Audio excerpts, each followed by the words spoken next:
नमस्ते सदावत्सले मातृभूमि में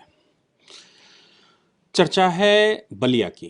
उत्तर प्रदेश का बलिया, योगी जी का बलिया, योगी जी के उत्तर प्रदेश में अजान अजान इलाहाबाद हाई कोर्ट कह चुका है कि अजान is a part of Islam. अजान नमाज का अंदरूनी मामला है और अजान इस्लाम का अंदरूनी पार्ट है, but loud speaker is not a part of Islam. लगातार कोई ना कोई कोर्ट हमारा इस विषय पर चर्चा करता ही रहता है और इन विषयों को सामने लाता ही रहता है। उसके बावजूद चूंकि योगी सरकार ने एपिडेमिक के टाइम पर एक ऑर्डर पास करके मस्जिदों को बंद करवाया था और उनके लाउड स्पीकर एटलीस्ट बंद करवा दिए थे और लाउड स्पीकरों पर आदेश जारी कर दिया था कि लाउड स्पीकर कोई भी नहीं चलाया जाएगा। इस बात को लेकर सलमान खुर्शीद, जो फर्रुखाबाद के पूर्व सांसद रहे हैं और केंद्र के केंद्रीय मंत्री भी रहे हैं, उन्होंने लगातार उसको प्रोटेस्ट किया और इलाहाबाद हाईकोर्ट में एक पिटीशन डाली थी। इलाहाबाद हाई कोर्ट ने उसका एक्सप्लेनेशन करते हुए सीधा जवाब दिया था कि ये जो आप कह रहे हैं कि योगी सरकार मुस्लिमों का अपीसमेंट कर रही है, ये बिल्कुल गलत है और लाउड स्पीकर इस्लाम का अंदरूनी भाग नहीं है।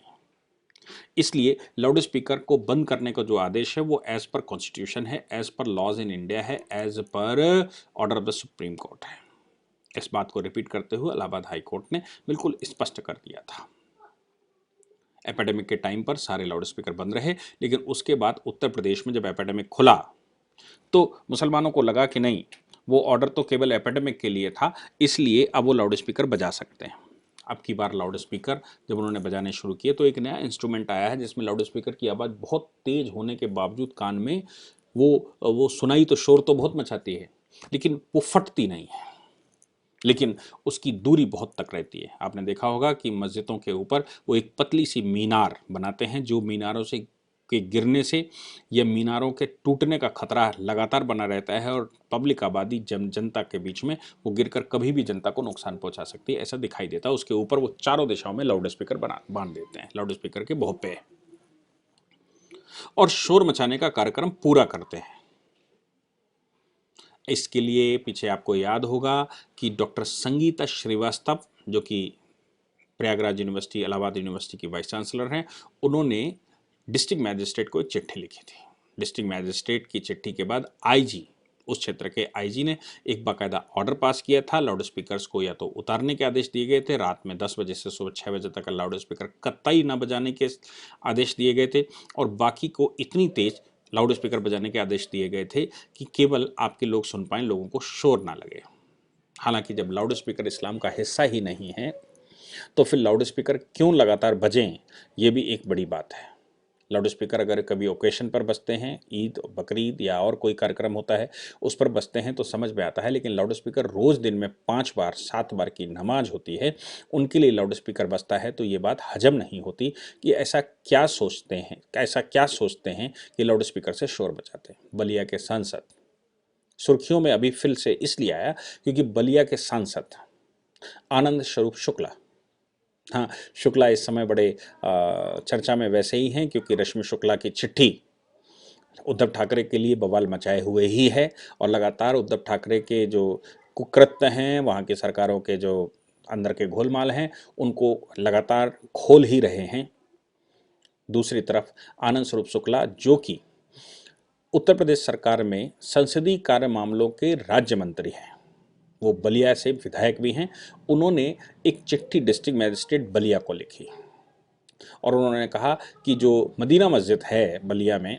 वो उसकी मीनार इतनी ऊंची है और वो लाउड स्पीकर बजाते हैं, सुबह से बजाना शुरू करते हैं और लगातार वो अजान के अतिरिक्त, पहले तो अजान करते हैं, अजान तो वो 5-7 बार की जो भी होती है वो करते ही हैं, उसके अतिरिक्त वो लगातार चंदा वसूलने का काम, ज़कात देने के लिए अनाउंसमेंट करना, लोगों को ये बताना कि आप आएँ और पैसे जमा करें, मस्जिदों में कंट्रीब्यूट करें, आप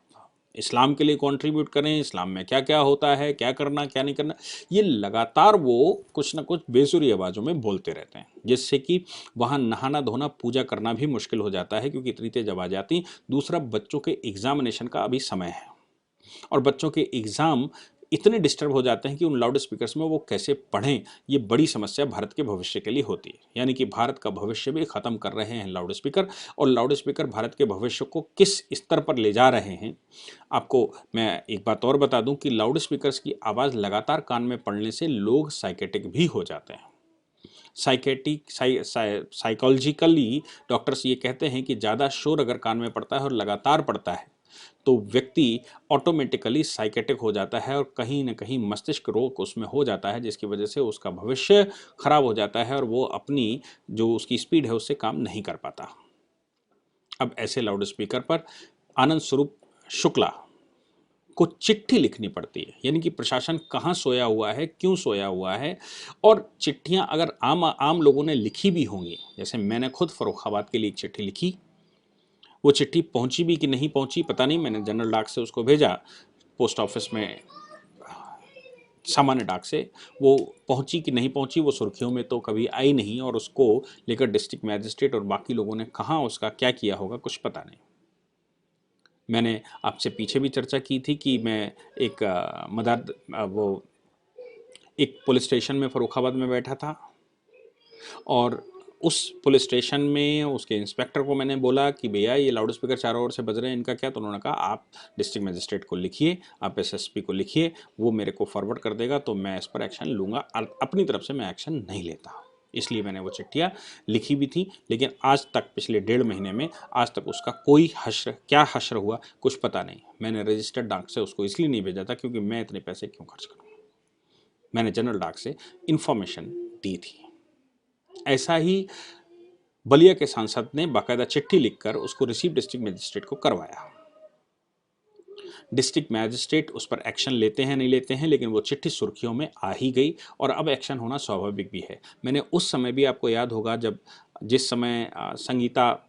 श्रीवास्तव का मामला आया था, डॉक्टर संगीता श्रीवास्तव जी ने जिस चिट्ठी लिखी थी, उस समय भी मैंने कहा था कि क्यों नहीं सांसद और विधायक अपने क्षेत्र के जिनको ये समस्याएं हो रही हैं, या काउंसलर्स या रिप्रेजेंटेटिव इस प्रकार की चिट्ठियां डिस्ट्रिक्ट मैजिस्ट्रेट को लिखते हैं, एसएसपी को लिखते हैं, उनके ऊपर दबाव बनाते हैं, और उनसे क्यों नहीं ये आग्रह करते हैं कि लाउड स्पीकर्स को बंद करवाया जाए, क्योंकि सुप्रीम कोर्ट का ऑर्डर और हाई कोर्ट का ऑर्डर आ चुका है कि loud speaker is not a part of Islam. अब चूंकि लाउड स्पीकर इस्लाम का पार्ट नहीं है, इसलिए कोई भी अजान लाउड स्पीकर से नहीं होनी चाहिए। संसार की सबसे बड़ी ऑर्गेनाइज्ड संस्था आरएसएस, जिनमें करोड़ों लोग सुबह शाखा में जाते हैं, उनके लिए भी कभी लाउड स्पीकर का इस्तेमाल नहीं किया जाता। लोग घर घर जाकर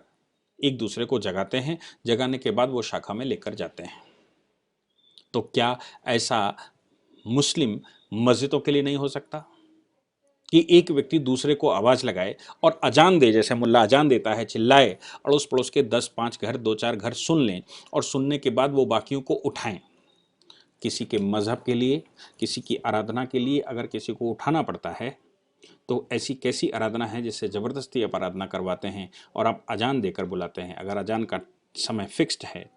तो उस समय लोगों को मस्जिद में पहुंच ही जाना चाहिए। बिल्कुल वैसे ही जैसे मुहूर्त निकलता है हिंदुस्तान के अंदर, हिंदू रीति रिवाजों के लिए मुहूर्त निकाला जाता है, और उस मुहूर्त की चर्चाएं इस प्रकार से हो जाती हैं कि सभी उसी समय पर अपने अपने घरों में या मंदिरों में या अन्य स्थानों पर पूजा पाठ कर ही लेते हैं उस मुहूर्त के अनुसार। तो क्यों नहीं आप अगर ऐसा करते हैं तो मुहूर्तों को निकालकर इस प्रकार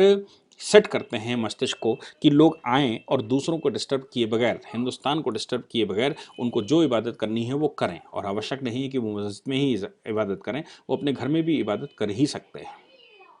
ऐसा क्यों नहीं करते? मुझे लगता है कि एक जनरल ऑर्डर फिर से योगी सरकार को पास करने की आवश्यकता पड़ेगी, और उसके लिए जन दबाव होना आवश्यक है, क्योंकि योगी जी पहले ही ऑर्डर कर ही चुके हैं। उस ऑर्डर का इम्प्लीमेंटेशन कितना हुआ है ये तभी पता लगेगा जब आपकी चिट्ठियां योगी सरकार को पहुंचेंगी, जब आपकी चिट्ठियां डिस्ट्रिक्ट मजिस्ट्रेट और एसएसपी को पहुंचेंगी, जब आपकी शिकायतें जाएंगी। Otherwise implementation is a big problem for India. Bharat में कोई भी कानून का इम्प्लीमेंटेशन एक बहुत बड़ी समस्या की तरह उभर कर समस्या है, और उस समस्या का समाधान तभी हो सकता है जब जनता जागरूक होगी। मुझे लगता है कि चूंकि मैं फ़र्रुखाबाद में ये 2.5-3 महीने रहा, इसलिए और फ़र्रुखाबाद में लगभग मैंने 150 सभाएं की, जिसमें 70 बड़ी सभाएं भी की और छोटी सभाएं की। इन सभाओं में श्री राम मंदिर निधि समर्पण के लिए मैं आह्वान कर रहा था और मैं चूंकि अभियान प्रमुख के नाते वहाँ पर काम कर रहा था, इसलिए फ़र्रुखाबाद की स्थिति मुझे ज़्यादा अच्छे से पता लगी। चूँकि मैं 24 घंटे उसी काम पर लगा हुआ था, ज़्यादा अच्छे से पता लगी क्यों नहीं वहाँ पर 4 विधायक, 1 सांसद, 3 म्यूनसिपाल्टी के चेयरमैन और बाकी के काउंसलर्स और जिला पंचायत के सदस्य, ये सब अपनी अपने स्तर से डिस्ट्रिक्ट मजिस्ट्रेट को चिट्ठी लिखें, एसएसपी को चिट्ठी लिखें और आम जनता भी चिट्ठियां लिखना शुरू करे। आप सिंपल पोस्ट कार्ड में चिट्ठी लिखिए, अजान हमारे यहाँ की बंद करवाइए, लाउड स्पीकर हमारे यहाँ के बंद करवाइए। वो एक 5 रुपये का जो पोस्ट कार्ड आता है, मेरे एक पोस्ट कार्ड से फ़र्क नहीं पड़ा होगा, लेकिन अगर हिंदुस्तान के लोग अपने अपने यहाँ के डिस्ट्रिक्ट मजिस्ट्रेट और एसएसपी को वो पोस्ट कार्ड लिखकर भेजें कि फला मस्जिद में मेरे बगल में मुझे डिस्टर्ब कर रही है, ऐसे पोस्ट कार्डों की 2 कॉपियाँ बनाई जाएँ। एक तो डिस्ट्रिक्ट मजिस्ट्रेट को भेजी जाए और दूसरी कॉपी उसकी मुख्यमंत्री आवास पर भेजी जाए। एक्शन होगा और होकर रहेगा, क्योंकि सरकारें जनता सरकारों को बताती है कि क्या सही क्या गलत है और कहाँ पर मैटर फंस रहा है और कौन सा मैटर सामने आ रहा है। अगर जनता उसको संज्ञान में लेती है तो सरकारें अवश्य संज्ञान में लेती हैं, प्रशासन उस पर कार्य करता है। लेकिन अगर जनता सुप्त पड़ी हो तो किसी दूसरे के दम पर ये कहे कि ये उनका काम है, उनको करवाना चाहिए था, तो मुझे लगता है ये एक मुश्किल काम होगा। क्योंकि सरकारें बहुत कुछ कर सकती हैं, सब कुछ नहीं कर सकती, हमको भी कुछ करना ही चाहिए। इसलिए आप सभी अगर चिट्ठियाँ डालेंगे प्रशासन को और मुख्यमंत्री को, तो मुझे लगता है कि उत्तर प्रदेश में, कम से कम उत्तर प्रदेश में और जहां बीजेपी शासित प्रदेश हैं, उन प्रदेशों में लाउड स्पीकर बंद ही हो जाएंगे। अजान देनी है तो इस्लाम की स्वाभाविक प्रक्रिया में अजान दें, ना कि लोगों को डिस्टर्ब करके। और कभी कभी बड़ी अजान होती है, ईद, बकरीद या कोई और कार्यक्रम होता है, उस दिन परमिशन लेने के बाद उसको बजाया जा सकता है। जैसे हिंदू समाज जब रामायण करता है, जब भागवत करवाता है, तो अनुमति लेकर आता है और अनुमति के बाद ही ये सारे कार्यक्रम चलाए जाते हैं। वैसे ही मुसलमान भी हिंदुस्तान के ऐसे कर सकते हैं। Thank you very much.